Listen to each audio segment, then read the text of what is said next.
Assalamualaikum warahmatullahi wabarakatuh. Saya Karisma Muhammad, peserta pelatihan dasar tahun 2022 dari instansi pemerintahan Kota Padang, golongan 3, angkatan 3, kelompok 3, nomor absen 1. Pada kesempatan kali ini saya akan mereview materi dari agenda 3 yang telah saya pelajari, yaitu mengenai manajemen ASN dan Smart ASN. Yang pertama, manajemen ASN. Manajemen ASN merupakan sesuatu sistem untuk menghasilkan pegawai ASN yang profesional, memiliki nilai dasar etika profesi, bebas dari intervensi politik, bersih dari praktek korupsi, kolusi, dan nepotisme.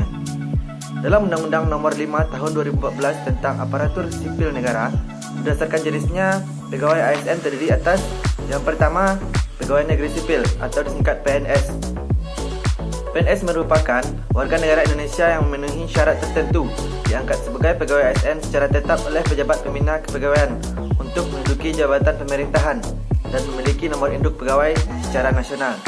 Yang kedua, yaitu P3K, pegawai pemerintah dengan perjanjian kerja, adalah warga negara Indonesia yang memenuhi syarat tertentu yang diangkat oleh pejabat pembina kepegawaian berdasarkan perjanjian kerja sesuai dengan kebutuhan instansi pemerintahan untuk jangka waktu tertentu dalam rangka melaksanakan tugas pemerintahan.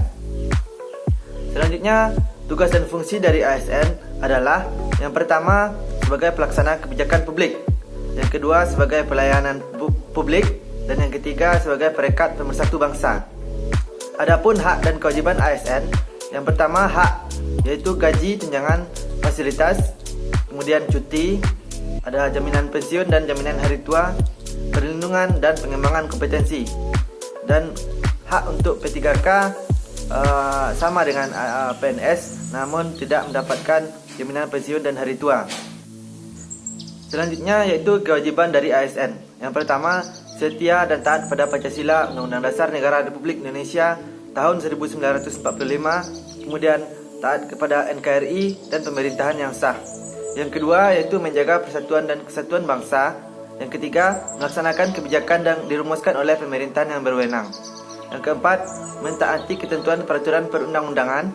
Yang kelima, melaksanakan tugas kedinasan dengan penuh pengabdian, kejujuran, kesadaran, dan tanggung jawab. Yang keenam, menunjukkan integritas dan keteladanan dalam sikap berperilaku, ucapan maupun tindakan kepada setiap orang. Yang ketujuh, menyimpan rahasia jabatan. Yang kedelapan, bersedia ditempatkan di seluruh wilayah Indonesia.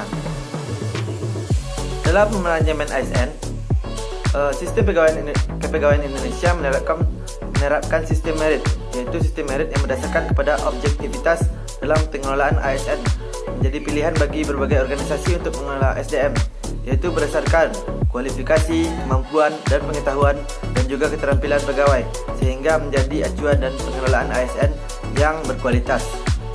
Selanjutnya, Smart ASN, yaitu kerangka kerja literasi digital. Untuk kurikulum terdiri atas digital skill, digital culture, digital ethic, dan digital safety.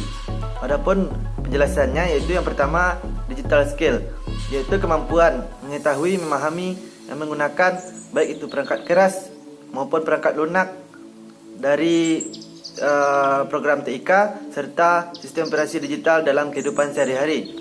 Yang kedua yaitu digital culture. Digital culture yaitu kemampuan dari membaca, menguraikan, membiasakan, dan membangun wawasan kebangsaan dalam pemanfaatan TIK. Kemudian digital ethic. Digital ethic yaitu kemampuan menyadari, mencontohkan, dan mempertimbangkan, mengelola etika digital sesuai dengan norma kehidupan sehari-hari. Yang keempat itu ada digital safety, yaitu mengenali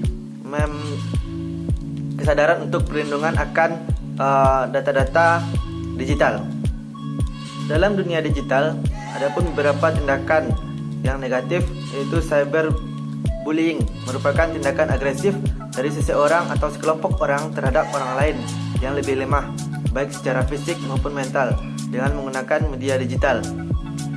Adapun beberapa contohnya, yang pertama, doxing, yaitu membagikan data personal seseorang ke dunia maya.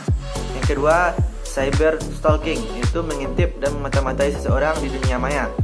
Yang ketiga ada revenge porn, yaitu membalas dendam melalui penyebaran video foto maupun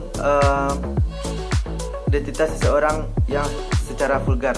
Kemudian selain balas dendam, perundungan ini juga dapat bertujuan untuk memeras korban, dan perundungan ini bisa memunculkan rasa takut pada si korban.